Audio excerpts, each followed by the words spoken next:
afternoon. I see a lot of new faces out here today. So, for those who don't know, my name is Chris Cosley. I'm the president of the museum. Our goal here is to preserve the story of Michigan's contribution to the defense of this country over the last 100 years or so. Basically, we do World War I through the current conflicts. So, if you haven't had a chance to look at the museum, please feel free to do so. After the lecture, or come back. We're here every weekend. We're here Saturdays and Sundays. So, this will be the final 2019 presentation of our Fall-Winter Lecture Series. Please come back in January. On January 19th, there will be a presentation on Harriet Quimby, America's first female aviator. The cameraman just got here. All right. Give him a couple more. That's okay. Combat photographer, he'll sit up real fast. So we'll give Joe a second here to get set up. So while he's getting himself set up, we'll go ahead and I'll finish my commercial. So for those of you who don't know, our lectures are all by donation. We don't charge any admission, and we don't receive any kind of government funding. So everything you guys put into the little gray donation box out there helps us keep the lights on and helps us keep the lecture series going. This year we have been selling lecture sponsorships, and I know there's a couple of you here.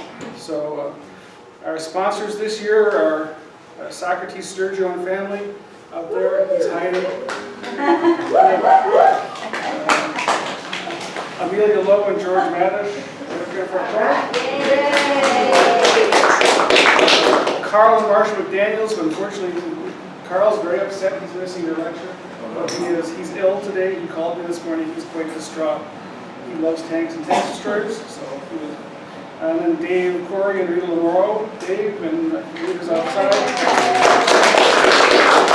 And then of course the IPMS Warren, International Plastic Modeler Society Warren chapter that meets here at the museum once a month. And a lot of you model builders are here. But the IPMS guys are also a sponsor. Third Wednesday of each month at 7:30. If anybody wants to come in and see what's going on, please feel free to do so. As I was saying, January 19th will be our next lecture, Harriet Quimby. It is Robert Myers from the Michigan Historical Society will be giving that presentation. February 23rd will be the next one. Is going to be Detroit on VE Day. So in preparation for the 75th anniversary of VE Day, Professor Karen Miller will be coming to speak. She's been here a few times. She did the 43 Riots lecture a couple years ago, and she's usually pretty good. March 29th, Tom Dalton and Jim Edelman from Under the Radar Michigan will be here. At this point in time, they will just be doing book signing. If we can raise a couple more dollars in sponsorships, we're going to try and book them for the full presentation, but their appearance fee is a little out of our reach at the moment. So if anyone wants to kick into that, please let me know. And then April 29th, the last lecture we have scheduled at the moment, I'm still working on a couple, will be Robert Crickey. Will be talking about Ford and the Arsenal of Democracy. He's out of the Motor City Heritage Area Speakers Bureau. So mark your calendars. There should be flyers out there on the table for all of these. If you don't have one, there's also membership forms out there, donation forms, and all that good stuff. So that's the end of my commercial. I am now going to turn this over to Elizabeth Kenward, who is our WOW Rosie President, yes, President. And she's going to introduce we have a couple of original Rosies in the audience, and at least one that worked at the tank plant. Okay. So she's going to introduce them and tell you a little bit about them. But before you go, we need to thank you for your generous support to all of us. They allow us to meet here every month so that we can continue to preserve the legacy of our original Rosies, you are going to find very, very exciting to talk to. They are full of life and energy, and that's why it's so important for us to continue to share their stories with all of you. And this is just a little token from all of the Rosies to all of you. Thank you very much. You're welcome.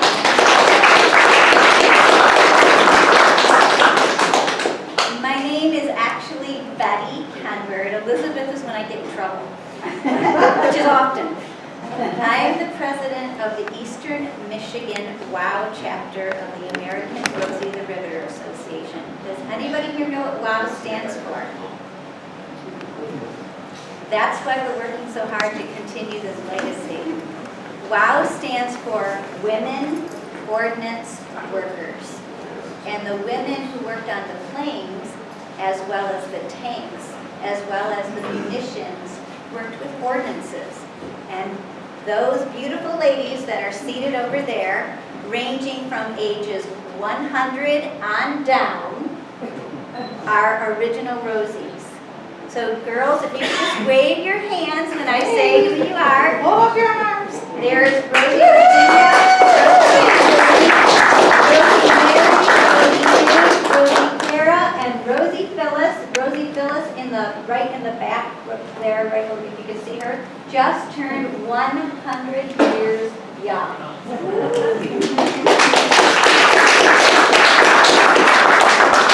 I'm going to have Deborah, who is my vice president, read you a little bit about one of our Rosies. Rosie Angeline actually worked on the tanks, so it kind of ties in today's performance. So if Deb could just tell you a little bit about Angeline. There's Angeline right there. Angeline, can you stand up, Angeline? Angeline actually worked in a tank plant. And I've got her bio that she's going to let me read. So she was actually born August 22nd, 1925 in Detroit. She was raised on a farm in Marine City, Michigan, and was one of 16 children. She graduated from Marine City High School in June of '43, and on July 7th of 1943, she was hired at Chris Craft Pleasure Boat Builders for the defense contract. She built personal and vehicle boats for the Navy. She built oak wood frames and started out working on the line to place cut-out boards on master frames. This involved nailing them down, gluing, sawing, hammering, nailing, and sawing in place. She can do it. She made 68 cents an hour. She left that company February 17th of 1945 to get a better paying job. She was hired into Dodge trucks in March of '45 and worked installing first aid boxes in Army trucks and worked there through August. In April of 1946, she was hired by L.A. Young Spring Factory. There she did coil tying while working on seats for the Army trucks and ambulances and worked there until May 7th of '46. Then she went to Dodge, Maine. And from June of '46 to October of '46, she worked in the wire room, inserting contact wires into connectors. She got married in June of 1948 to Edward Milkowski, who served in the Army during World War II. He served and fought in combat from '41 to '45. They had 2 children, born in 1950 and '51. And in March of 1953, she went to work for Briggs Manufacturing. There she had 1 week's training on riveting, 1 week. And then she did riveting and spot welding until April of '54. She had 2 more children, so she raised 4 children and was a welder. Putting out her frustrations, I'm sure. She worked at Burroughs from October of '58 until '65, and there she soldered circuit boards. During this time, she had 3 more children. She was not busy enough at work, obviously. One in 1961 and then twins in '65. In June 22nd, '66, she started at Rhett Electronics, where she did soldering on machine guns and worked there until July of 1966. She was then hired by LTV in July 1st of '66 and worked on Lance missiles there until September 27th. In May of 1982, she started at General Dynamics, and she did defense work. There she worked on the turret network box assembly for the Abrams AB-1 and AB-2 tanks. In between the defense jobs, she had other jobs, including working at a mattress factory, cigar factory. She took numerous classes such as furniture upholstery, cake decorating, flower arranging, and sewing. You know, she had to get to reach out to her feminine side. At the age of 74, she got bored staying at home. So she applied and got another job working at Royal Radio. She did soldering on circuit boards and repaired radios. She worked there for 9 years until the business closed. When she was hired, she was told that because of her experience, she could name her pay and hours she wanted to work. So she worked full time, but started late on Tuesdays, because on Tuesday mornings, you had what league? What? Because it says on Tuesdays you had a league. Yeah. What kind of league? Bowling. Oh, bowling league, wow. We do prioritize. Yes. But obviously, Rosie Angeline is very busy and very dedicated. Yes. Thank you for your help.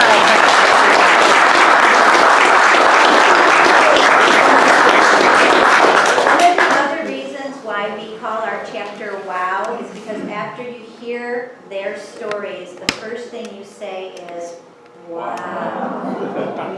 And they are wonderful, outstanding women. So thank you for letting us share their stories with you.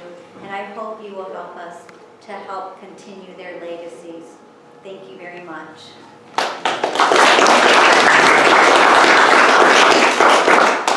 Honestly, it sounds like there's not a display case out in the museum that she did not have some sort of involvement in. So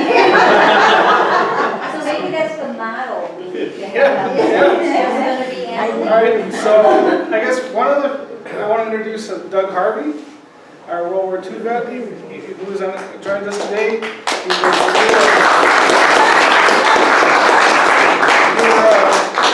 was in a 57 millimeter anti-tank.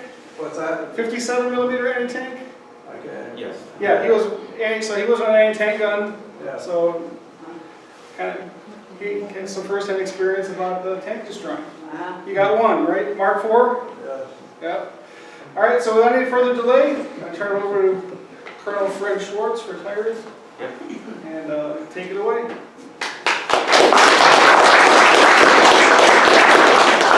All right, good afternoon, everybody can hear me? Because I won't use the mic if I don't have to. It glues me to this. Okay, today we're going to talk about U.S. Army tank destroyers in World War II. This is a really interesting journey, as I called it. It's a journey of combat capability, and I'm going to take a look at it a little bit from a modern eye viewpoint, because my background was working in acquisition at the U.S. Army Tank Command. I was the intelligence supervisor for all the intelligence. We supported all the acquisition programs, so I got to see how the sausage was made over 25 years. And so I took a little look at it from that viewpoint, and that's what we're going to do today.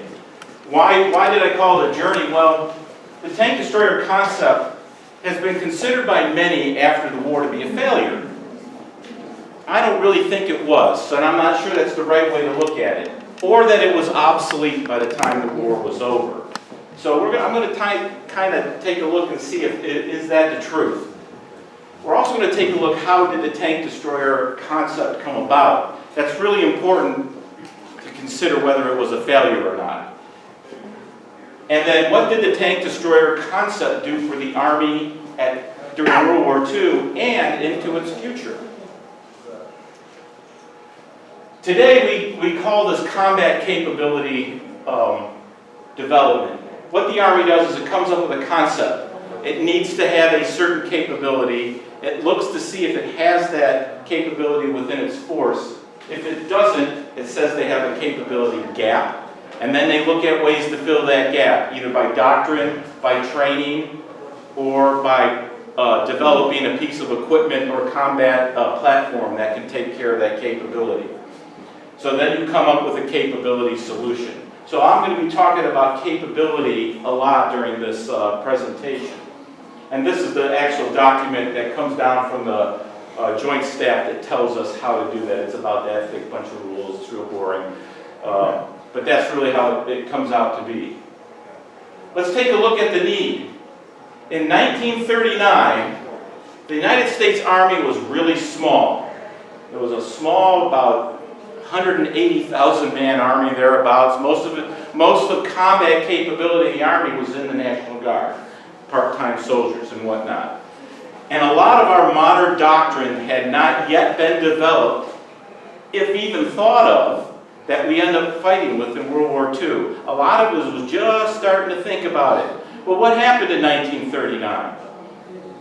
The Germans overrun Poland, and they overrun Poland quickly. And everybody looks at that and they go, wow, the Polish army was pretty good, pretty brave, and pretty large, but the Germans took it in about a month. And the reason why was because the Germans hit them with what was called blitzkrieg tactics, and with a highly armored and mechanized force that could maneuver very quickly. And the United States Army went, uh-oh, we don't have the capability to stop an army built to fight like that. So they had a great capability gap. So in 1940, the U.S. Army was scrambling to get an anti-tank capability. And what happened in 1940? The largest army in the world was defeated in a month, the French Army. And the French Army had an anti-tank capability, and it failed to stop the Germans. So the Army went, wow, we really need to come up with a concept to do that, because if we have to fight the Germans, we're going to have to stop their tanks. So General McNair, who was the commander of Army Ground Forces, said to the U.S. Army, we need to develop a capability to stop the German armored force. The first thing they did was copy the German anti-tank gun, the 37 millimeter, and they put it into production. That gun will quickly become obsolete, but it was all we had. It was actually a pretty good gun for what it did. It could kill all light armored vehicles and light tanks out to about 800 meters. But as you'll see, tanks start developing really quickly. And this is actually a 40 millimeter Bofors, so it's a tiny bit bigger than a 37. This was how big that shell was, thereabouts. Okay. So they went on to develop a 37 millimeter. The French had a very robust anti-tank concept, and the Germans broke right through it, and were off to the races. So, in 1941, General Marshall, who was head of the entire army, decided that we really need to have some kind of a concept that was highly mobile, that could meet the Germans with their mobility and knock out their tanks, or at least stop them. So then there was a big debate. Is that a job for the infantry? Is that a job for the artillery? Is that a job for the cavalry? And by the way, the cavalry in 1941 still had horses. Okay? Or do we come up with something new? And believe it or not, the armor doctrine had not been solidified yet in the U.S. Army at that time. So they really weren't sure what tanks were supposed to do, and they were looking hard at what the Army was doing. And we didn't have a really good tank in 1941 either. So if anybody who was in the Army, everybody knows in the Army fights with itself. And it fights with itself inside the Army over budget. So artillery said, no, we can do it. Infantry said, no, we can do it. The armor guy said, we can do it. And the cavalry guy said, we'll do it if you don't get rid of us, but we're getting rid of them. So that they really didn't count. So there was a bunch of meetings and arguments and debates over who in the United States Army would do this. In 1940, this was the tank threat. If we start over here in the upper corner, that's the German Mark IV. And it was an infantry support tank, had a low velocity 75 millimeter gun. None of these on this slide were heavily armored. The 37 millimeter gun at normal engagement range could probably knock it out. In the top middle is the Japanese Hago tank, Type 95. That's actually in 1945. That picture's taken surrendering. They used that tank through the entire war. It was a light tank. It was a good tank, but it was a light tank. You have the Panzer II on the other side, a very light tank. In the middle, you have the Czech T-38, 38T, I'm sorry, and it had a 37 millimeter gun, a really good and mobile tank, but again, lightly armored. And then you had the Mark III, which was the mainstay, this guy. Most of the tanks in the German Army were this one. Again, with a 37 millimeter anti-tank gun, lightly armored for its time. The reason why all these things didn't have much armor was, well, the gun that was going to hit them was a 37, so they figured at long range they could stop it. And light tanks move well, so you would have a lot of mobility. So keep in mind, this is what the threat was in 1940. This is the M3 37 millimeter anti-tank gun. My father was a 37 millimeter anti-tank gun in the 37th Infantry Division. He went to the Pacific though and fought those little tiny tanks. This was the tank destroyer in 1940, and I did not make a mistake. Okay? Keep in mind, we did not really have the capability to defeat tanks in 1940. Nor did we have a concept of what we wanted to defeat the tank in 1940. So let's keep that in mind. Now, let's talk a little bit about what the difference is between tank destroyer and anti-tank. When you have a defense, and the defense at the time was usually infantry units in a line, okay? The anti-tank concept was you reinforce these units with anti-tank guns, and they would set up anti-tank guns within the infantry defense. The problem was you didn't know where the bad guys were going to come, so the infantry spread out, right? Well, the bad guys, the Germans, would pick what they call the Schwerpunkt, the point. They'd find a weakness in the line, they would hit, and they would break through. Now, these tank guns, anti-tank guns, they'd knock out some tanks, but they wouldn't knock them out all. And guess what? The Germans keep going, right? Now what do you do? And that was the problem that we were trying to solve. What do you do? The concept of tank destroyer is behind this line, you will have tank destroyer units set up with their reconnaissance elements out in front. And what the reconnaissance elements do is they find these bad Germans where they're coming, and the tank destroyer units would then move to the point where they can converge and mass their fires of all the tank destroyer units against those breaching tanks and defeat them in mass. And that was the concept. So if they break through here, you hammer them. And then if they break through over here, these guys move into another position and do the same thing again. In order to do that, you have to be highly mobile. So we were debating how are we going to have this mobility with these tank guns. So you see the difference. This is very defensive in nature, and although this is part of the defense, it's a kind of a counter-offensive way of going after the enemy. So it's using your mobility to get them. And that's the difference in tank destroyer doctrine and anti-tank doctrine. Tank destroyer tactical doctrine, and this is right out of the field manual from 1944. You can download it online, it's available, and I'll tell you at the end how to get it if you want to train yourself on how to be a tank destroyer. One of the things that they came up with was, you're going to be in probably a lightly armored vehicle or be manning a gun. You had to be very aggressive to go after tanks. In 1940, there was a thing called tank shock, and the French experienced that. So did the Poles. All of a sudden, you're sitting there with your rifle, and that's the rifle and some hand grenades, and 4 of these machines come clanking at high speed at you, belching a lot of lead at your direction. And some units just kind of froze because the shock of being hit by that was too much. The idea of an aggressive training was to overcome that, so then you can find out, you can maneuver to hit them in the flank. So they built an aggressive spirit into the tactical doctrine. As a matter of fact, they built it in a little too much. They found out in the first manual that was written in 1941 that the aggressive spirit that they trained these guys were causing them to get killed, because they were really going after the tanks a little too aggressively. So they kind of pulled back on that a little bit. The second thing was to have mobility, so you can make this maneuver.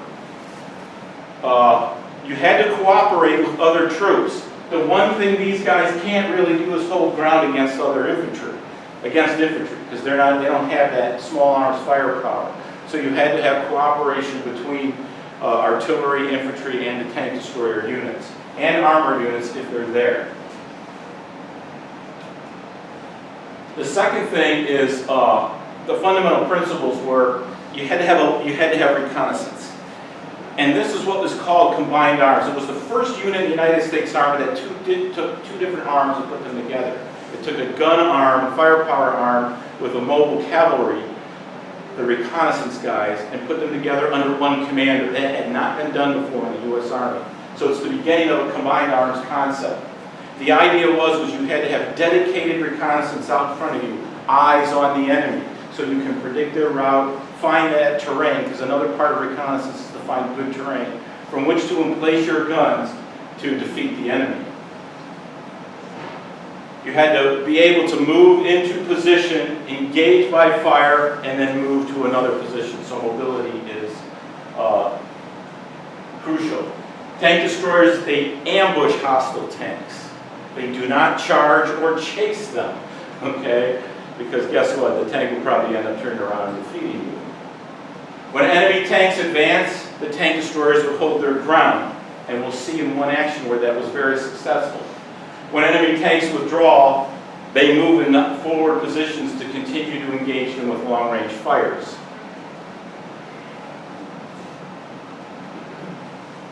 The Tank Destroyer Command.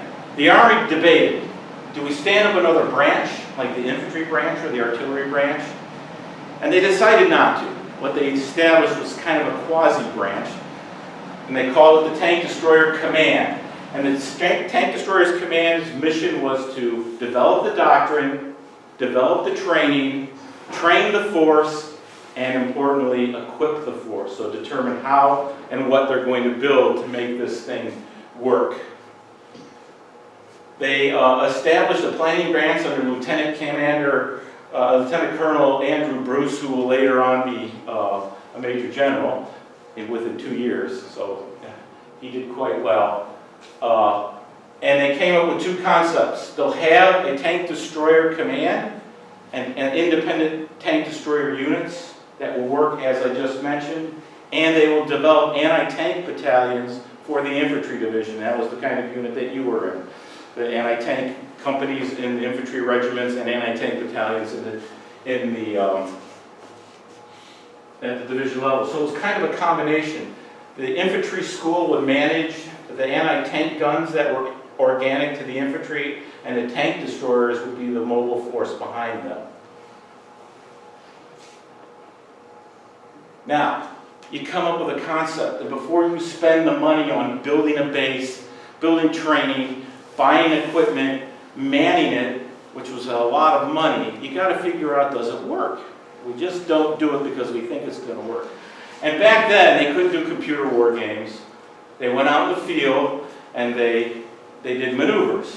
And they had umpires that says, okay, he shot you, you're dead, and those kinds of things. In the very first, these were called the Louisiana maneuvers. They happened in Tennessee, Louisiana, and North and South Carolina, but they've been known as the Louisiana maneuvers.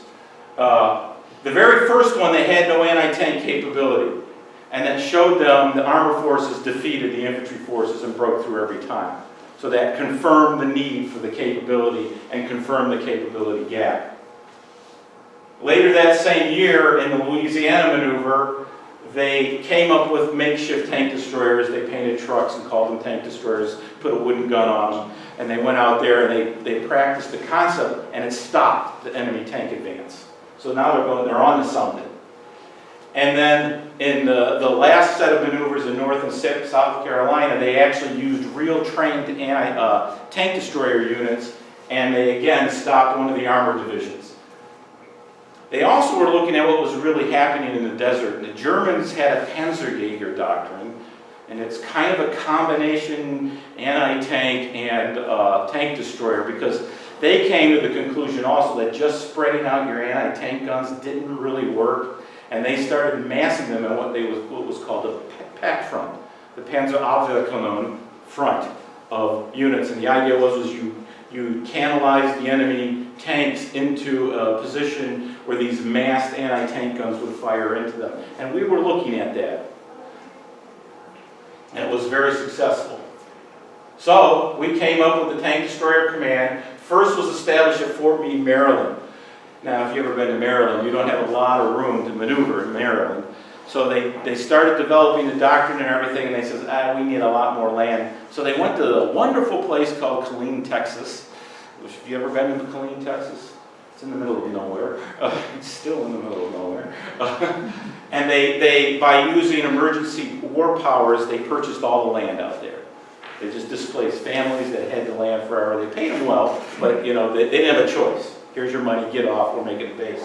And they made the largest US Army base, which is still in existence to this day. Camp Hood at the time, now Fort Hood. And they put now Colonel Bruce, he's been promoted with Eagles, and he was in command and established the Tank Destroyer Command and Center and their training school there. And look how fast they've done this. This is from 1940 to early 1942. Now, if you've ever written doctrine in the U.S. Army, and I participated in that when I was a captain a long, long time ago, it's a phenomenal effort, a lot of people, a lot of work, a lot of testing, and you can't just do it overnight. And they pretty much did, which I think is amazing.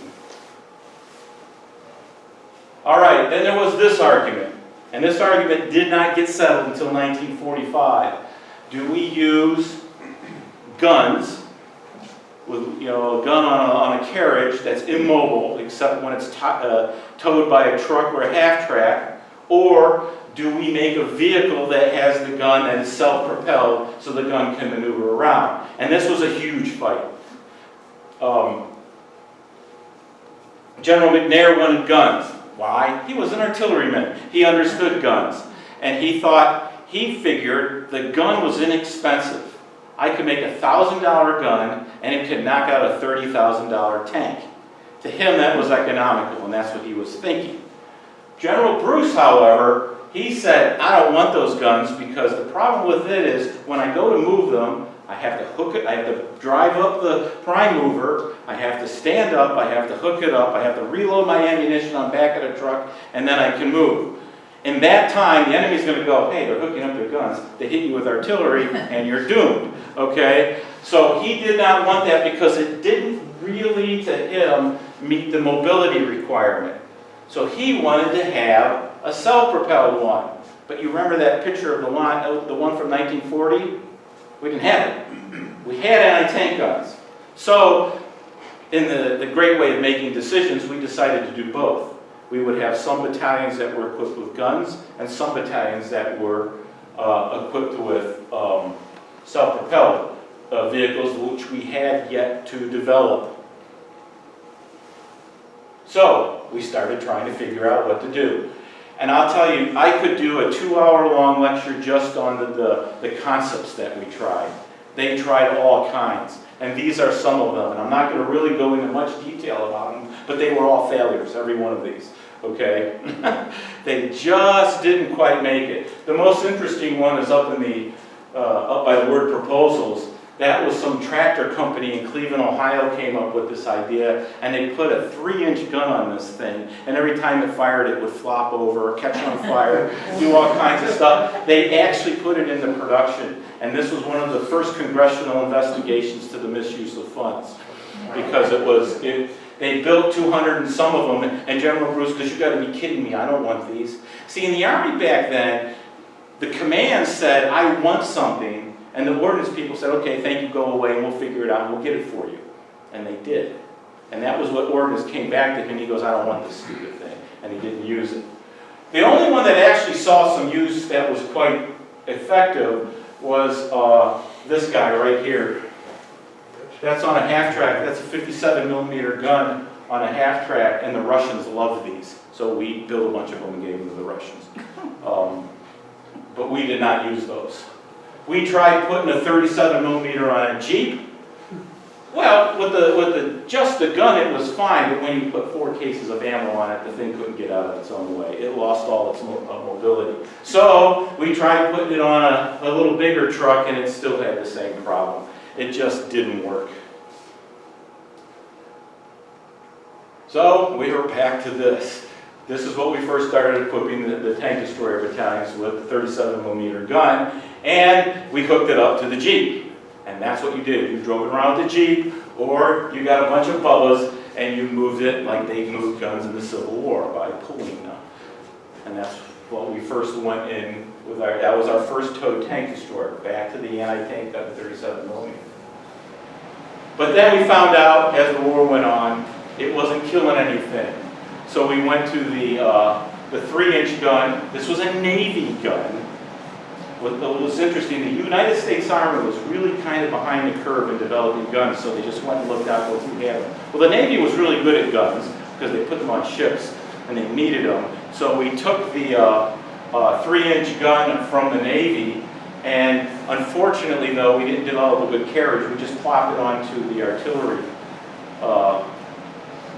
carriage for it. It was the same use as the 105 gun, which made it very high and very heavy. And very high and heavy meant two things. When the Germans spotted you, you got machine gunned because you couldn't move the thing. It was too heavy. But it was a very effective gun. 3 inches is 76.2 millimeter. The gun was a really good gun. So now we're kind of figuring out how we got this great gun. What do we do with it? We also considered the 57 millimeter anti-tank gun. The Tank Destroyer Command did not adopt this gun. They decided that we need something that's more powerful than the 57. The Infantry Center did adopt it, and thus you had them in the anti-tank units, in the infantry units. This was an American development of the British 6-pounder. And this is the 6-pounder cartridge, anti-tank cartridge right here.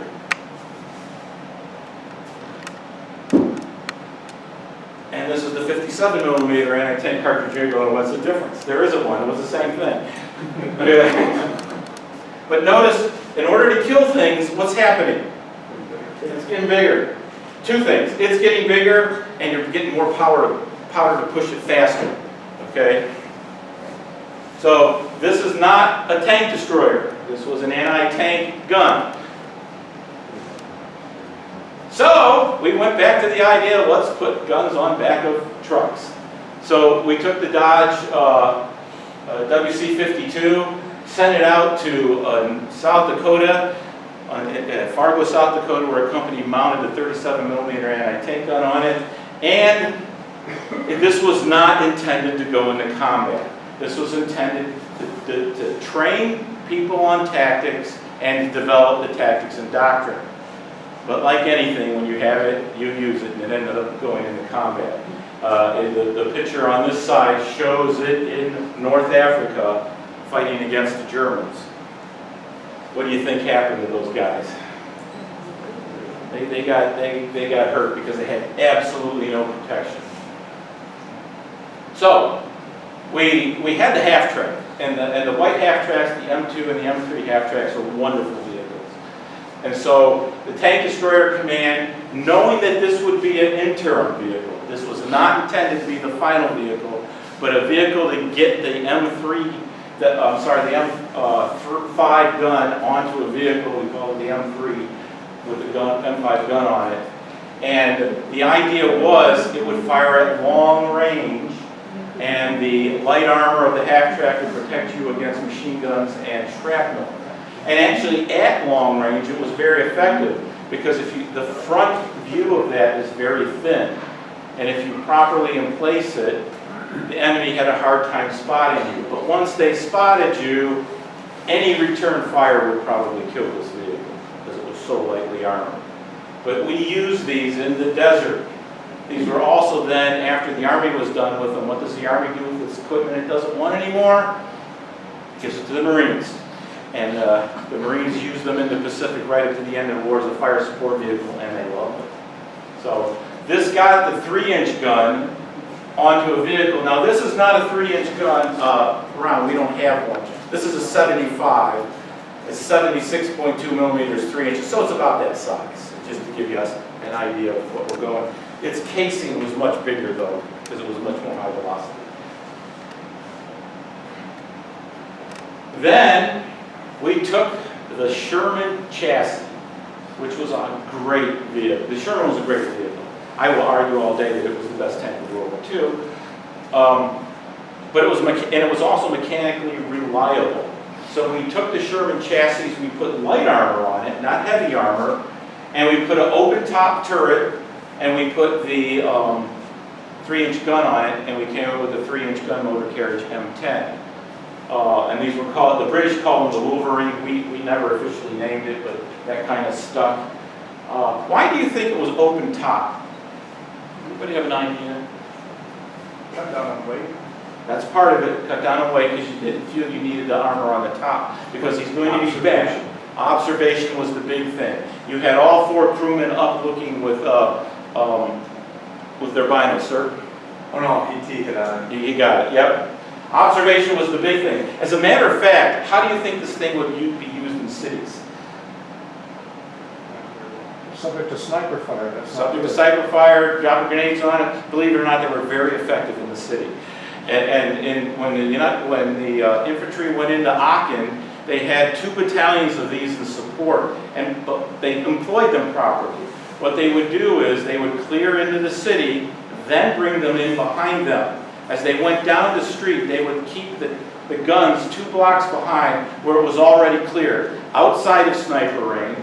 They would make sure there was no enemy infantry around it to drop grenades in it, but then they had the guys up observing, and whenever they spotted bad guys, the infantry guy would raise his rifle and point to where the enemy was, and they let loose with the 3-inch guns and take care of it. It was a very effective tactic. The crews loved these vehicles. They absolutely loved these vehicles. They were highly reliable. The gun was very effective. And when they were ordered to turn them in for the M18 Hellcat near the end of the war, they didn't want to do it. This was what General Bruce wanted. This was the only tank destroyer designed from the bottom up as a tank destroyer. It was a small vehicle, relatively small vehicle compared to other armored vehicles. It had a very good suspension system. This was one of the first uses of this type of suspension system that's still used today in the U.S. Army. And it had a 76mm gun, not a 3-inch naval gun. I know it's the same size, but it was a completely different gun. It was designed to be an anti-tank gun, long barrel, very high velocity, and it was a very effective vehicle. This was the fastest armored vehicle of World War II. That's what General Bruce wanted, so they could do this maneuver quickly. These things could go up to 40 miles an hour on the highway. And they were built where? Does anybody know? Buick up in Flint. Yep. So you would rather drive a Buick, right? And these started fielding in a small bits at the end of 43, starting in 44. By the end of 1944 and 1945, we were fielding a lot of them. Absolutely another mechanically sound, highly reliable vehicle. But the crews still liked the M10 better because they were used to them. Was that the Christie suspension? No, it's not a Christie suspension. This is a torsion bar suspension. Christie suspension is different. And I'm not an engineer, so I can't really explain the difference. But this had alternating torsion bars through the center of the vehicle, and they would go like that. It's a very effective system with return rotors. Christie's don't have return rotors. That's how you can always spot the difference. Then there was this guy.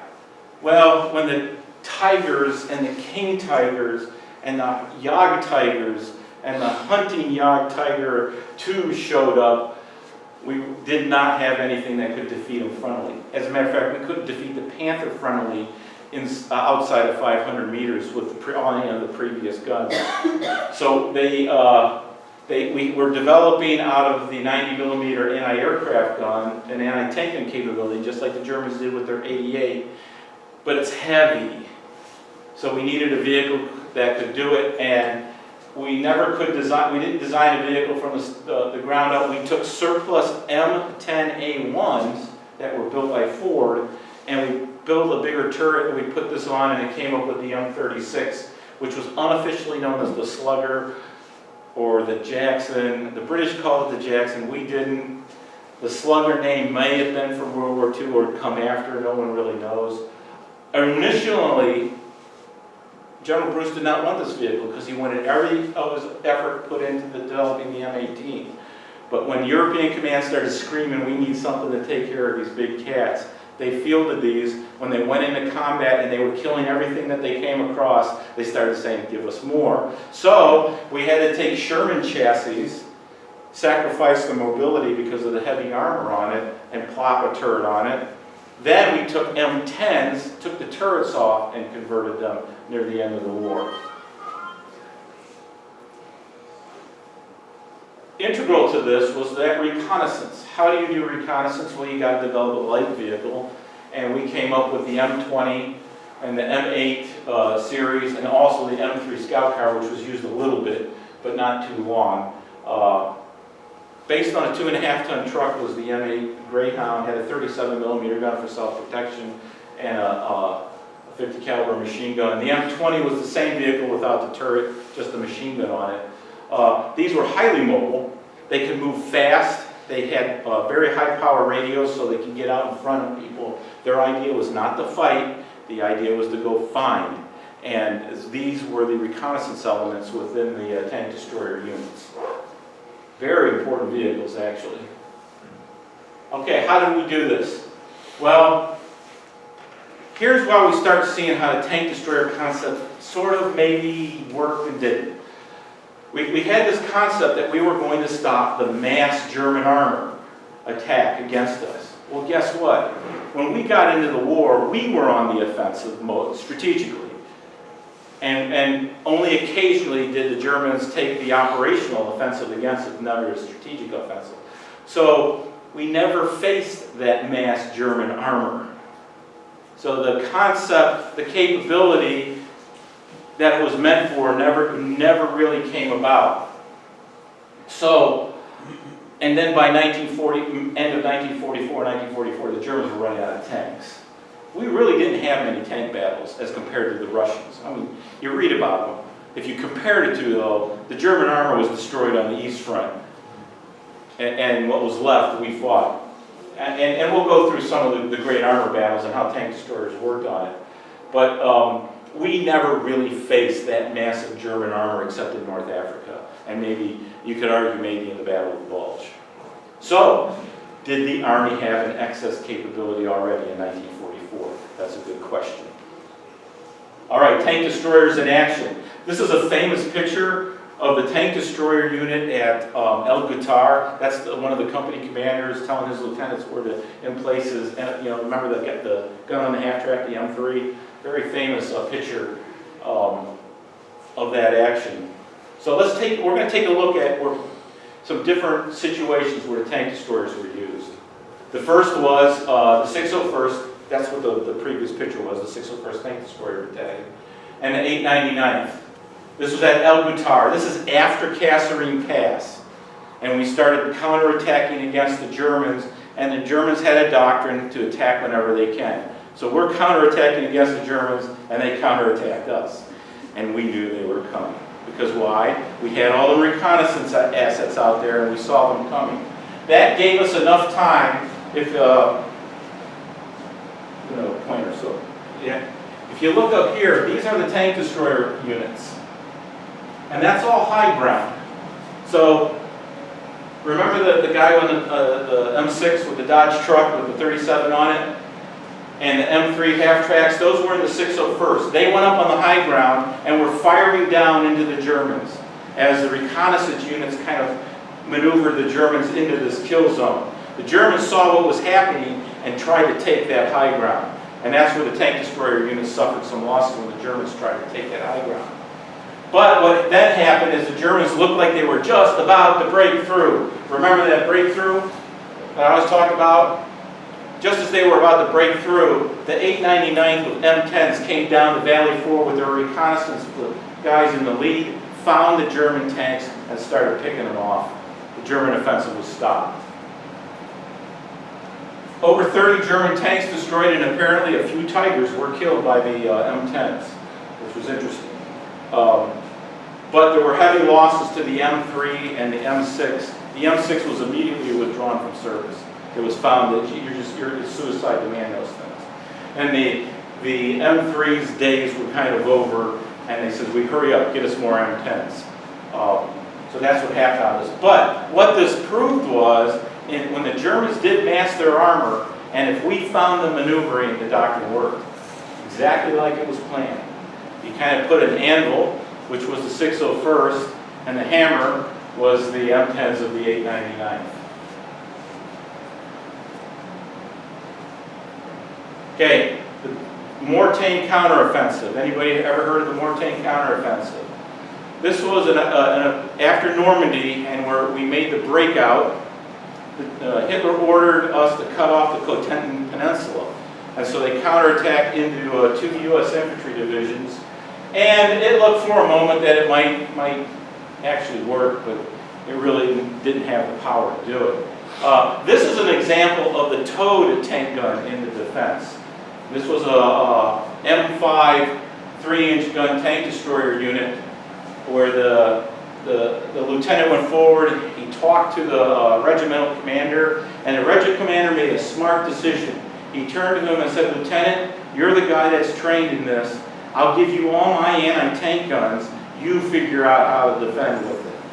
So this was one of the problems. The armor and infantry commanders never really learned what the tank destroyer doctrine was. They learned their doctrine, but they never really knew what the tank destroyer doctrine was. And this is kind of a micro case of how it was supposed to work. The tank destroyer guy shows up, he knows how to do it, the commander goes, "I trust you, go do it." And he did. He set up this, if you look, the arrows have nothing to do with anything. I found this map, it was the only map I could find of it. Those arrows are the pictures that go along with it, they're telling you where the pictures are. But if you look real closely, you see these little tiny X's? Those are all the tank destroyers and how they were set up. And notice they are set up almost in a 360-degree perimeter and in depth. And what happened is, in the morning, the Germans thought they could take this town, and it was a crucial town for the Mortain, to continue their Mortain offensive, and they ran into M5s in the mist. It was foggy, and they drove down this road in column. They were in column sitting ducks, all their half tracks, and the M5s let loose and wiped out the Germans. And they fought for 5 days. The tank destroyers held this town against the German onslaught. The Germans never took it. They ended up losing 2 platoons out of the battalion, completely wiped out. This is where they really found out that, you know, these guns are great to shoot at the guy, but we just can't get them. We just cannot maneuver them out. And that's when this was kind of when the Army started going, you know, maybe we don't want these towed guns. They just don't do that maneuver part very well. In the Bulge. The Bulge, of course, was the great counteroffensive. We all know the story. We've seen the movies, you know, where the Germans counterattacked in December against us. And there's really 3 great actions that prove the stopping of the Northern Shoulder, St. Viv, and Bastogne. And we're going to look at how tank destroyers were used in those 3 actions. This is the North Shoulder. The Northern Shoulder was hit at a town called Krinkel and Rokeroth. I've actually been there. I've walked this battlefield. It's quite interesting. It's a typical Belgian town, stone buildings, and if you've ever been to Europe, they just follow the street. So when you come down these streets, you got stone buildings on both sides, your tanks are kind of canalized. Well, if sitting at the other end of the street is a tank destroyer, you're going to be in trouble. You pop the lead tank, and now the Germans can't maneuver. The 644 tank destroyer, which had M10s and a towed gun of M5s, held up the Germans at Krinkel and Rokeroth, and they were cited by the Army German 12th SS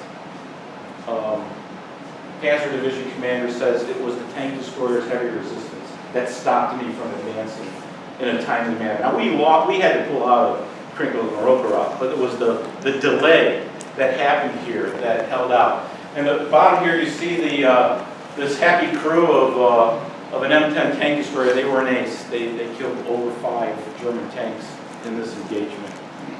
Did quite well. And some of them were Panthers, as you see the burning Panther up there. So here's a case where the tank, and look at these guys were rolled in quickly.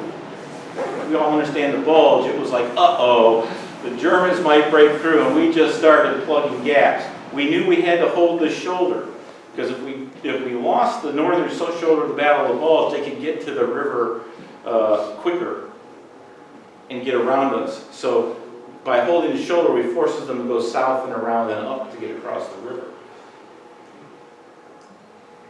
St. Viv.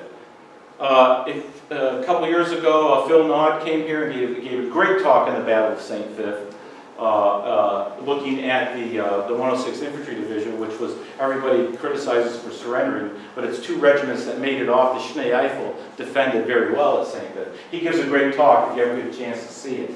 They'll go into detail about this battle.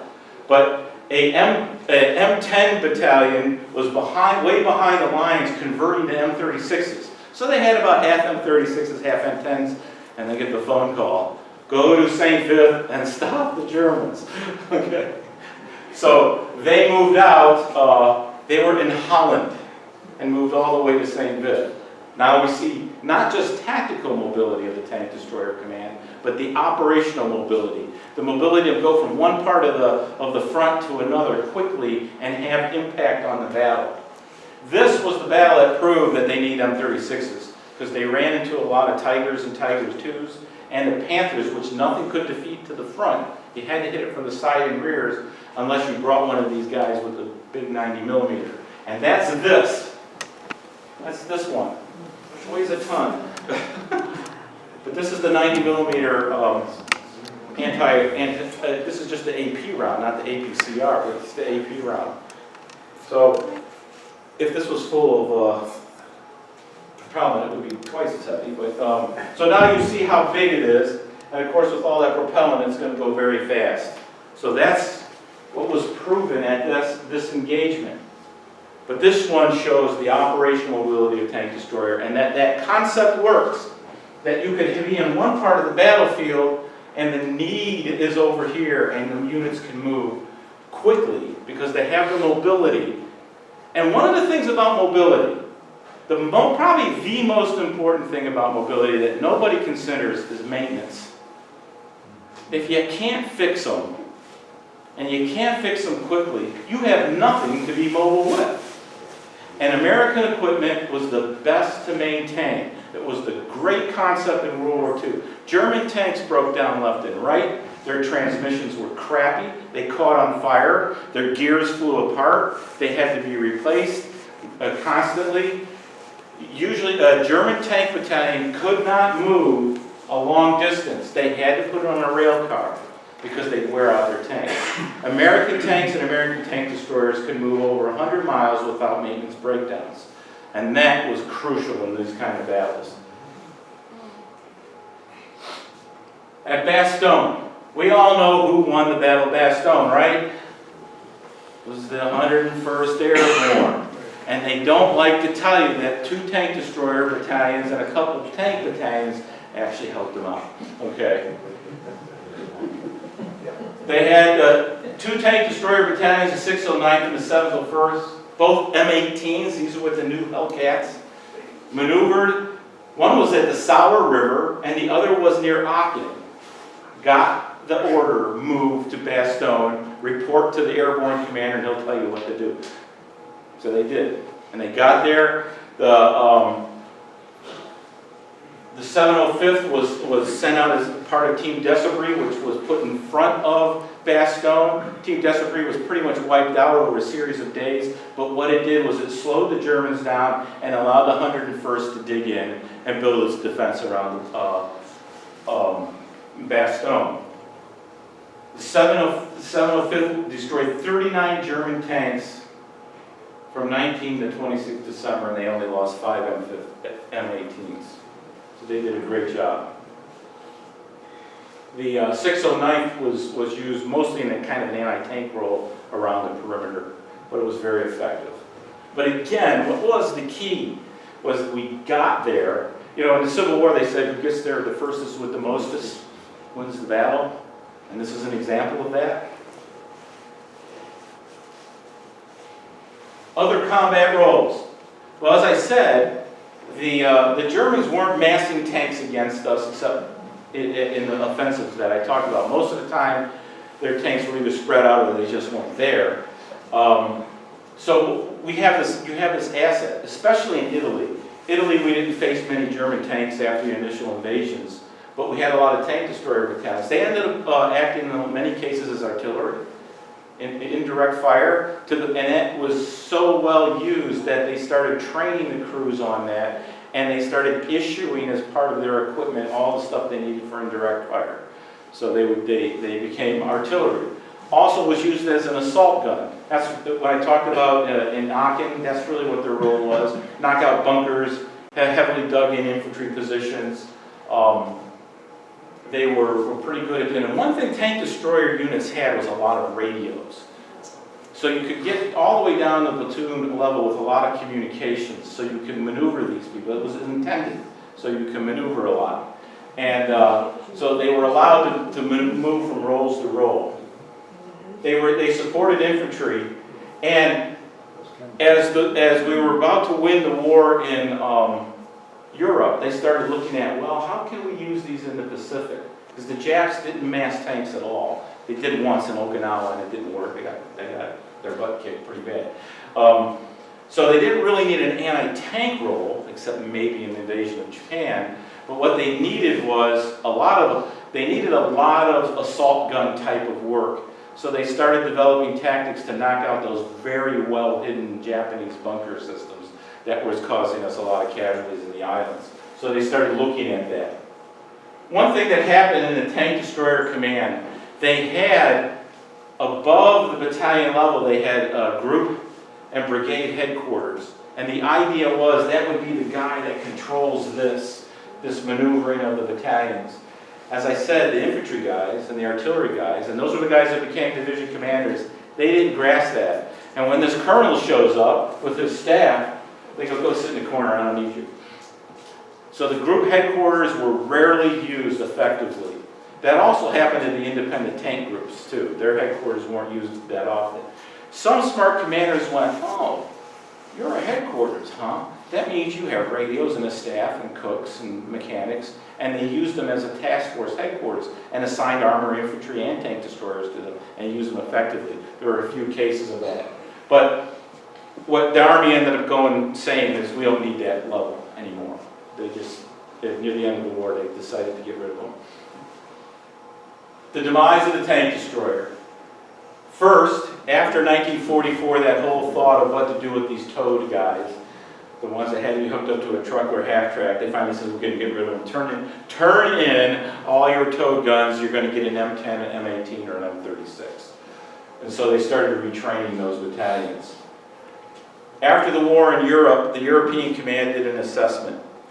They brought in commanders of tank destroyer units, they asked division commanders, they spent about half a year analyzing this, and they came up with these conclusions. You need high velocity anti-armor capability. You've got to have it. That's the only thing that's going to kill other tanks.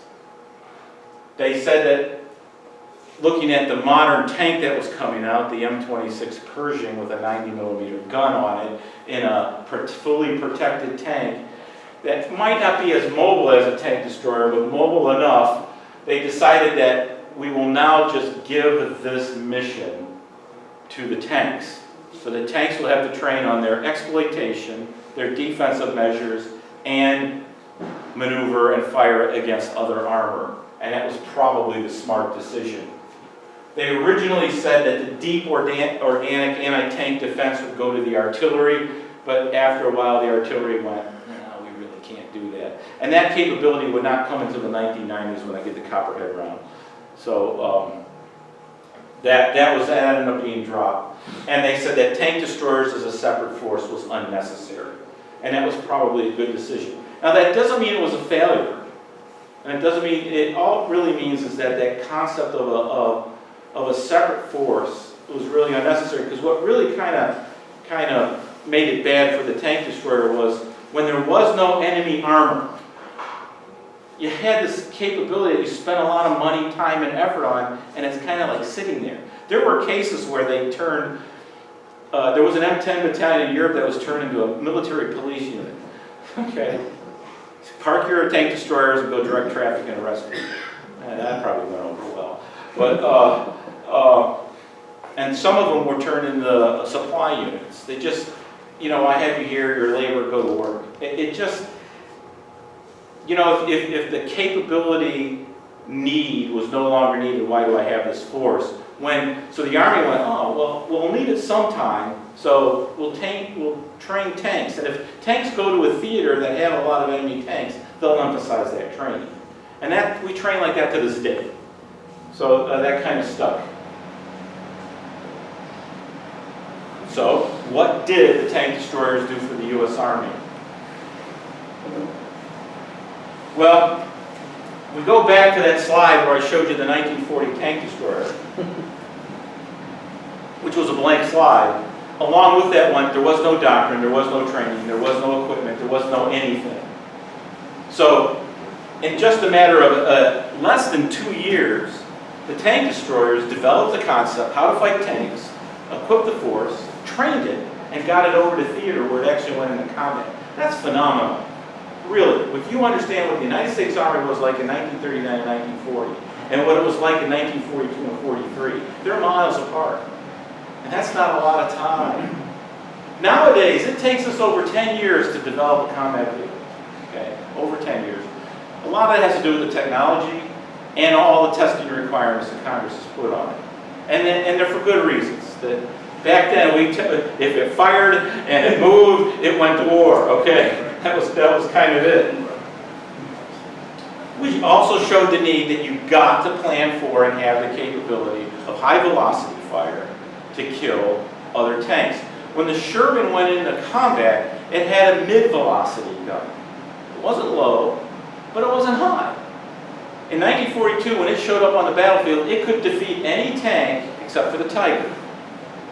But that's what was coming. It was heavier and heavier and heavier tanks. After World War II, the tanks got really heavy.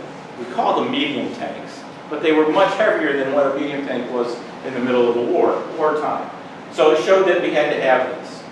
It also was, as I said, first time that combined arms was used. And the Army took a look at that and said, you know what, we need to train across our branches. And they started instituting that to the point to this day we have combined arms units. Just curious, is that large item on the back of that? with the That's star- a wading kit. That's the wading kit so it doesn't drown its engine when it goes across water.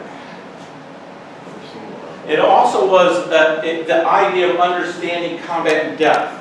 You know, in World War I, we had the line. And that was it. Maybe another trench line behind it. But it was very linear in warfare.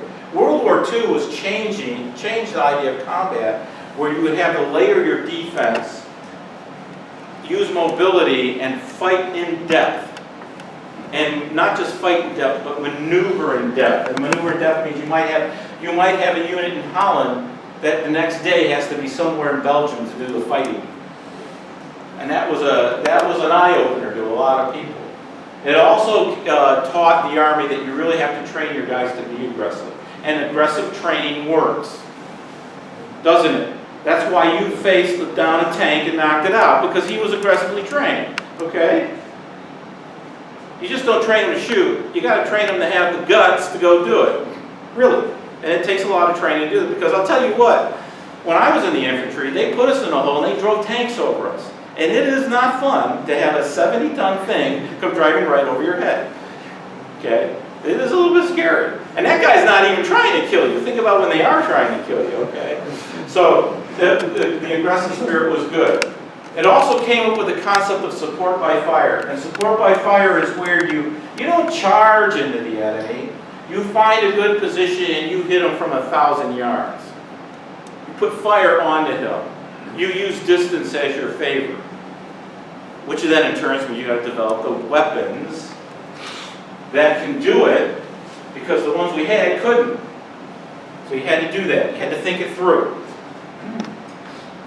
And you have to balance your combat vehicle. It has to be agile, mobile, maintainable. It has to have firepower, and it has to have protection. And I'm telling you, there's a finite amount that can go into a tank. And so sometimes you sacrifice armor to have mobility. Sometimes you sacrifice firepower to have armor. Yes, sir. I just wondered, was there any major changes in armored doctrine after McNair was killed? Yeah, they got, well, the big thing was they were able to get rid of the gun thing, because that's what he was a big, all the way up to his death, he was in favor of the towed gun. And after he got blown up, they go, well, we don't have to worry about that argument anymore. But no, there was no real major changes in doctrine until after the war was over, when the Army started looking at the doctrine. You don't have time when you're fighting. I mean, you can make changes and tweaks and whatnot, but the major change in doctrine came after the war. And guess what? They did destroy tanks, and they did a really good job of it. And that's what's interesting. So, I'm sorry, that's not a failure in my view, okay? Look at this. Out of the 39 tank destroyers that they did an intense study of, each one did kill 34 tanks. They, overall, in just the 3rd Army alone, the tank destroyer battalions killed 686 tanks and 236 self-propelled guns. Now, those self-propelled guns are probably including things like the Sturmgeschütz, the assault gun, and those things which were actually kind of being used as a de facto tank, just didn't have a turret on it.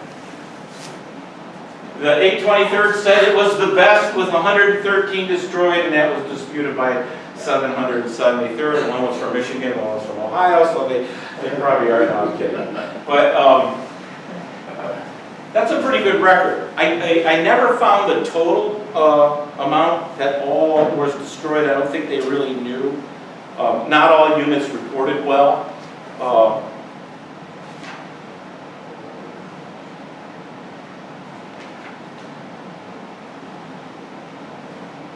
I thought I had the losses down here, but I guess I didn't.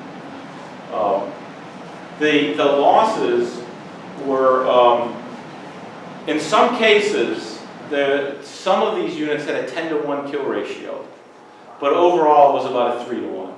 Now that's not bad. In the attack, it's usually the other way around. You're losing 3 times as many. So, and remember, we were on the offensive most of the time. So the tank destroyers did pretty well with a 3-to-1 kill ratio overall. So, that's it for tank destroyers. But guess what? There's more. Did the need to destroy tanks go away? What's really interesting, from the 1960s to the 1990s, we actually faced what we feared in 1940, the massive armor onslaught from the Soviet Army. The Russians had a gazillion tanks and armored fighting vehicles to carry their infantry in Europe. They were the first ones to deploy an infantry fighting vehicle with the BMP in 1960. And they had tanks, and they had a lot of them. Now, they weren't the best tanks in the world, but they're, quantity has a quality of its own, as Stalin said. So we really were worried about this massive amount of tanks coming into Central Europe. So some of the aspects of the tank destroyer, the Army wouldn't call tank destroyers. They'll never do it again because they didn't work. Okay? But they actually were still using some of the concepts. One of them was developing a combined arms concept. When I was a company commander of a mechanized infantry company, I always was part of a tank battalion in the field. When I was in garrison, I was in my infantry battalion. When I was in the field, I was always part of a tank battalion. The same one, every time. So I trained with them and I knew what they were going to do and they knew what I was going to do. We also developed what was called the Echo Company. Our M901 anti-tank vehicles, which carry the TOW missile, originally were in the headquarters company, and they would say, okay, send 2 of them to this company, and 2 of them to that line company, and 3 of them over there, and hold 4 of them in reserve. They realized they were watering down their firepower, and what they did was, in the mid-1980s, they came up with the E Company, where they put them all in one company under the command of one commander, and they would mass those missile firepower. So that's going back to that concept of mass firepower and mobility. Congress, in the 1970s, passed a law that said every platform that the U.S. Army fields to Europe must be able to kill tanks.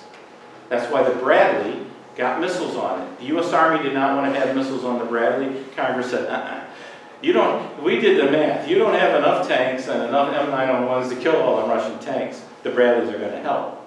So now we have all this firepower that we could mass. And that's how when I was going to defend Hunfeld, Germany, to stop the 8th Guards Army, I was the anvil. Remember those guys up on the hill? at El Guitar, that was my job. I was going to be the anvil. That made me feel real good. The Russians were coming right at me. But what we were going to have on the flanks was tank companies, M901 companies, and the A-10s and Apaches coming in. We were going to channel the Russians in this big valley and just pick them off. The same concept. It's the same concept. Aviation went through the same struggle from Vietnam on till the 1980s. Do you make it a branch? Do you steal guys from the infantry and make them pilots? That's what they were doing. Half my class at Fort Benning became helicopter pilots. And then they said, you know what, it's too expensive and everything, we just make it its own branch, its own training, and everything.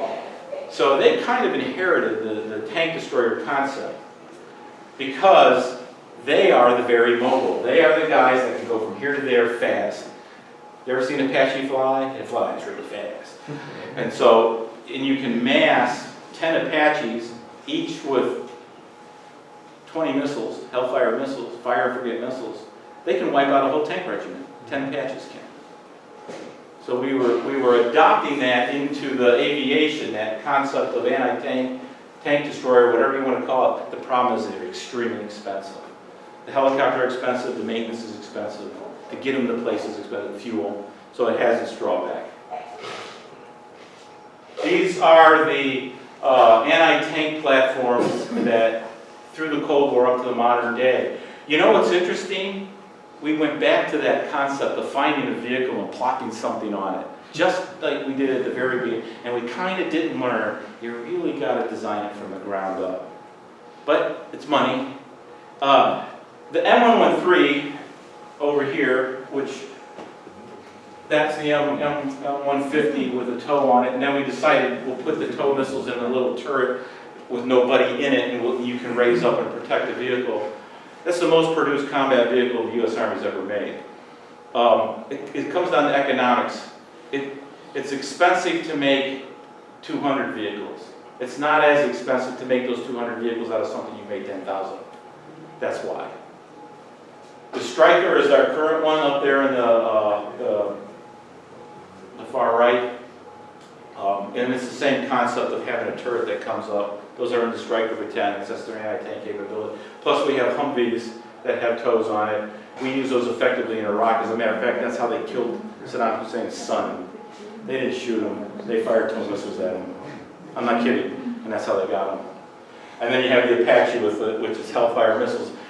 With the longbow Apache, that's what's there with the radar. What it does is it comes off the treetop, it sticks that little radar dish above the trees, does one spin of the radar, finds all the tanks, it raises up, the computer computes, it fires all its missiles, it drops back down. The missiles are still in the air. Amazing. Okay, these were my sources if you want to read more. A really good book is The Tank Killers by Harvey Meade. That was kind of my main source. It's a couple hundred pages. He goes into details of all the training and all the actions of the tank destroyers. If you want to continue on and learn more, I recommend that. Nicholas Moran, he does the view from the turret. He's a major in the New Jersey National Guard. He does research. If you play World of Tanks, he does a lot of the research for him. He wrote a book called Can Openers. If you want to see how all those vehicles were developed, that's what his book is about. That's a really good book. You can get it for about $60. It's not bad. Gun motor carriage, it used to be available here. That was a history of the M10 and the M36. And then if you go to Tank Destroyer Net, this is a fantastic website. And it was done by people whose dads were in tank destroyer units, and they put together this great thing. You can find unit histories, you get to download their yearbooks. They have battle plans. They talk about all the doctrines. You can download all the manuals, gazillion pictures of all the units. It's a really great site. On the other side there were some articles that I used. One of the official U.S. Army stories was Sink, Strike, and Destroy. It was written at Fort Leavenworth in 1985. And then, of course, the two field manuals, which I downloaded from Tank Destroyer Net. And that's all. Do you have any questions? Sir? your research, did you find out who our leading tank destroyer race was in the war?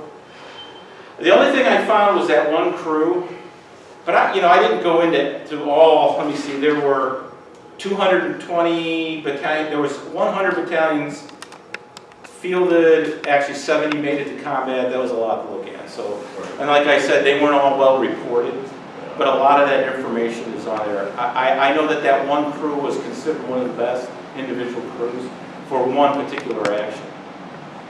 Sir? How did M18s end up in Bastogne? Oh, well, we equipped the Yugoslavian army in the late 1940s. We were trying to get Tito. Tito was never really in favor of the Russians. He didn't like them, although he was a communist. So we kind of tried to influence him, and we gave them a lot of surplus World War II equipment. They're still using M18s and M36s over there. They're still there, still in use. That's how good they were. That's how they got there. They didn't take tank destroyers to Korea in the war, but I see that one document you showed they still were in existence in 1951. Was that for Europe? Pardon me? The tank destroyers were still in use in 1951 or not? It was Not in the U.S. Army. Not in the U.S. Not in the U.S. Army, no. Most of the M36s went into foreign military sales. The French and the Vietnamese got a lot of them. And they were always used in assault gun holes and maybe an anti-tank or whatever they had. Just a comment. In my experience, the best anti-tank defense was a battery of 105s with a really good forward observer with a radio contact with a battery. You could pepper those tanks, just keep hitting and knocking them out. And frequently our rifle companies that actually call fire right on their own positions. They're in foxholes and the tanks were on top of it. Yeah, that's a good point. Because what happens when the tanks come under artillery is they button up. They go down inside their hatches, and now you're looking at the world through a big, thick piece of glass. Oh, you could button them up with rifle fire. And it's not easy. And that comment is why in the study they said that the in-depth anti-tank should go to But the other artillery. comment I have is that every German tank that was knocked out was claimed by the Air Corps, the artillery, bazookas, and if you counted up all the claims of tanks knocked out, it was probably 10 times what the Germans had. Yes. And that happened in Desert Storm too. Yeah. That if you go read the anti-armor study from Desert Storm, they say most of them, the claims were most of them were by A-10s, but about 90% were by Abrams tanks and anti-tank missiles. It's just, they're fly boys. I was an advisor to a fighter squad, and let me tell you, there's the big egos there, okay? Yes, sir. Do you happen to know in Poland, they have a poster setting up there, people are calling it Fort Trump right now. Fort what? Fort Trump. Okay. What are they anticipating in Poland, or what equipment do they have? Do you know anything about that? Well, yeah, what was funny was in the mid-2000s, we withdrew all our tanks from Europe, and in the last 4 years, we've sent them back. And we have put a forward base with an agreement with the Poles. We have a brigade now that rotates into Poland. It's a deterrence against the Russians. That's what that's for. Yeah, but the Russians aren't massing a big armor force on the Polish border like they did in the German border. This is more the use of the military for political deterrence than right now military deterrence. But you never know what's going to happen. So yes, we have a tank. We have I think it rotates between a heavy armor brigade and a heavy mechanized infantry brigade, depending.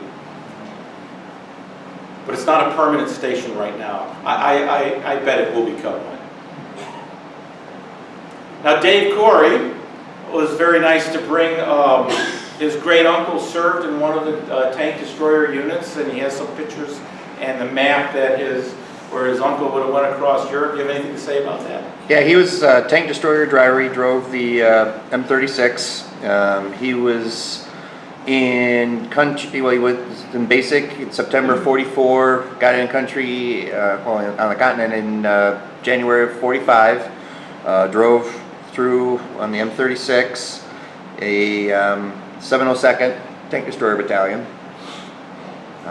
Then did occupation duty afterwards. So a lot of the photos and stuff that's post-war when he was, he actually got transferred out of the 702nd when they went stateside, and he ran a motor pool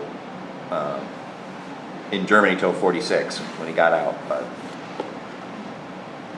Sir? In Dalton Cooper's book, in Death Traps, he talks about later in the war that they would combine arms. They put tanks up front and infantry in the middle, and then they would put M7 priests in the back. And when they ran into barricades, they would have this rolling assault where they were firing over the column, breaking the roadblock. I mean, it really sounds really risky but aggressive. Well, yeah. I was taught, lead with tanks. Always lead with tanks. Except in close environment, you lead with infantry. Your most protected asset should always be the one up front. And that's why you lead with armor. You have infantry following to support it, because if you run into... The tank killer nowadays is the guy with the RPG-7. One little guy in a hole pops up and shoots you. We found that out in Iraq, the hard way. We learned that lesson in Vietnam, and we relearned it again in Iraq. That a single infantryman with an anti-tank weapon, handheld anti-tank, can't be very dangerous. So that combined arms methodology has to work. How you set up to maneuver depends on the situation. The answer in infantry school is, how do you do this? And you always say, it depends. It depends on terrain, the enemy. And you've got to think through how you're going to do this. So that is a technique. But you got to remember, though, in late 44, especially in the early 1945, the Germans were pretty much shattered. It was pockets of resistance, like you probably encountered, that once we broke their front, we were going from village to village and taking them. So aggressive maneuver is needed, so you keep them on the run. You have to. And as you remember Rock's thing, we did the exact same thing when we went into Baghdad in 2006. Same exact thing. Yeah. He maneuvered in exactly the same way, tanks, infantry, followed by artillery. Because the priests did have the mission of direct fire support against bunkers, tank traps, and things like that. Because they were starting to replace the M8s with M7s near the end of the war in the gun platoons in the tank battalions. So that's why it's very important. Because you don't got time to stop, put out your aiming stakes, get out your aiming circle, go, because that's what you have to do back then. It was to do indirect fire is very mathematical. Now they punch it in on they have an amp. Yes. Believe it or not, an indirect fire amp. Boom! And it goes directly to the guns now. The gunner just stands there, watches the gun go, and then he goes, boom, because they still pull a lanyard because it makes them feel good. So,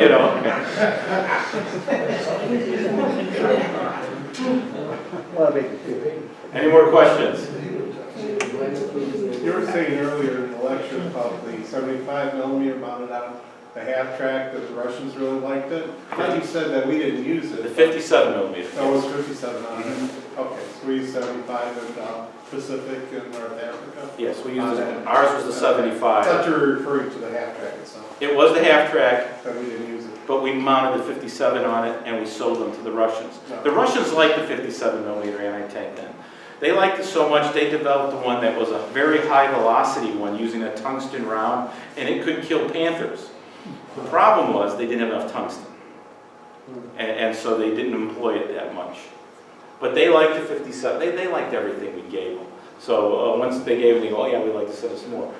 Remember, Bruce wanted to standardize the round I don't have, 76mm round, 76.2mm round. He wanted 76mm round. He wanted to standardize across the fours. So the 57 didn't meet that bill. That's why he did not want another ammunition in his supply cycle. That's why.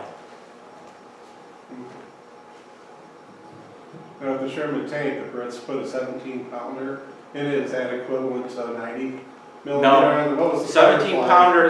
pounder is Well, you remember. almost Fire- 77 millimeter, I think. It's a 76 again, but it was chambered for a round that had a case this long. For big powder. So it was fast. See, velocity can make up for stuff, you know, Mhm. and it was an extremely fast round, and it was very effective.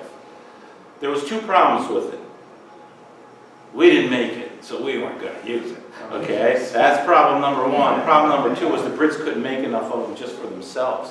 They only fielded one 17-pounder per tank platoon.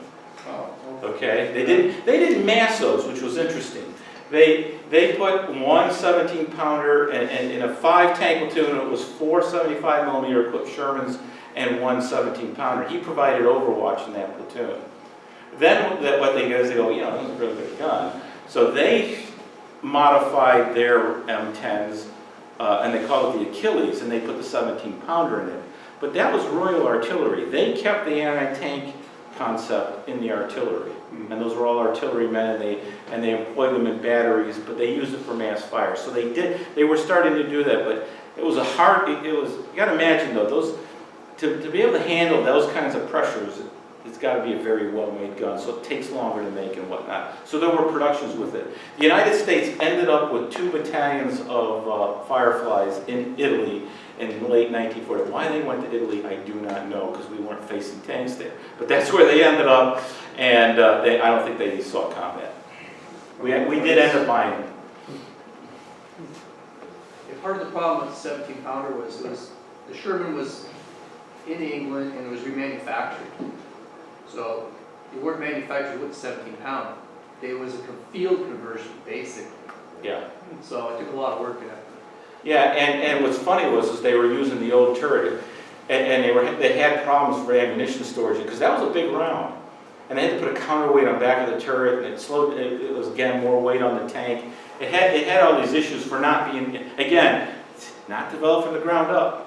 And you don't have time to develop things from the ground up when you're in combat. So yeah, there was production considerations and issues and what. They would use the T-23 turret, would have been probably a better idea. Like you said, they had the box in the back, and part of it was so they could handle the round in the Yeah. turret because it was so small. Yeah. Was the 90 millimeter gun rifled or smoothbore? Rifles. Rifled?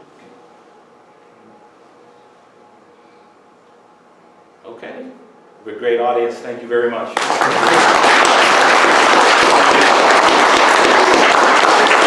Was the Pershing really fast enough to take No. over for the Wildcat? But yet they wanted that to take down the roll of tanks.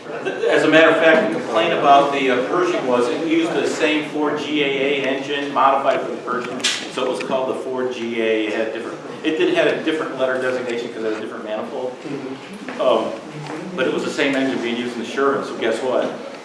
It was underpowered. The big complaint was that the M26 was underpowered, which is why the M46 was developed, which is basically a Pershing. Friend of Chris's, so. We had problems with taking